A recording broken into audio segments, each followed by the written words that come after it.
Unity ഈ strength എന്നുള്ളത് മനുഷ്യർക്കിടയിലെ ചൊല്ലാണെങ്കിലും മനുഷ്യനേക്കാൾ അക്ഷരാർത്ഥത്തിൽ അത് പ്രാവർത്തികമാക്കുന്നത് കാട്ടിലെ ഈ ജീവികളാണ്. കേട്ടു നോക്കാം. Because every frame has a story. Narrated by Shams. ഇവന്മാരുടെ വേട്ട കാണാൻ ഇത്തിരി ചങ്കുറപ്പ് വേണം. ഹൈ എൻഡ്യൂറൻസ് ചേസിങ് അഥവാ ഓടിച്ചിട്ട് പിടുത്തം, അതാണ് ഇവന്മാരുടെ ഒരു രീതി.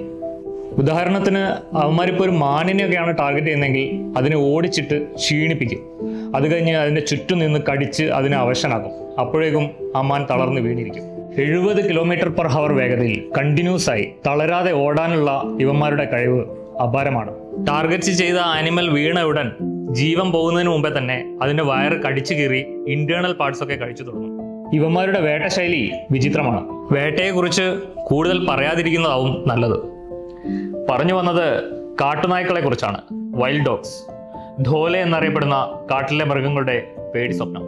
ഫ്രെയിമിൽ നിങ്ങൾ കാണുന്നത് ഞാൻ പകർത്തിയ ഒരു കാട്ടുനായ് വേട്ടയാണ്. കബനിയിലെ ഒരു സഫാരിക്കിടെ ഒരു മാനിനെ ആക്രമിച്ച് കീഴടക്കിയ ഒരു രംഗമാണിത്. ഇവന്മാരുടെ ഒരു ഗ്രൂപ്പിൽ അഥവാ സോഷ്യൽ പാക്കിൽ 5 മുതൽ 12 വരെ മെമ്പേഴ്സ് ഉണ്ടാവും. ഇവരുടെ ടോക്റ്റീവ് കമ്മ്യൂണിക്കേഷൻ സ്കിൽ ഭയങ്കരമാണ്. ഇത് അവരുടെ ഹണ്ടിങ് കോർഡിനേഷന് നന്നായി സഹായിക്കും. സാധാരണയായി മാനുകളെയും കാട്ടുപന്നികളെയും ഒക്കെയാണ് ഇവന്മാർ ഉന്നം വെക്കാറ്. എന്നാൽ ചില സമയങ്ങളിൽ കാട്ടുപോത്തിനെ വരെ അവന്മാർ മറിച്ചിടും. ഇവന്മാരുടെ നീന്താനുള്ള കഴിവ് അപാരമായതുകൊണ്ട് തന്നെ ഇരയെ ഓടിച്ചിട്ട് അടുത്തുള്ള കുളത്തിലേക്കോ പുഴയിലേക്കോ ഇറക്കി വേട്ടയാടുന്നതും പതിവ് കാഴ്ചയാണ്. ഇവരുടെ മറ്റൊരു പ്രത്യേകത സക്സസ് റേറ്റ് ഓഫ് ഹണ്ടിങ് 80%.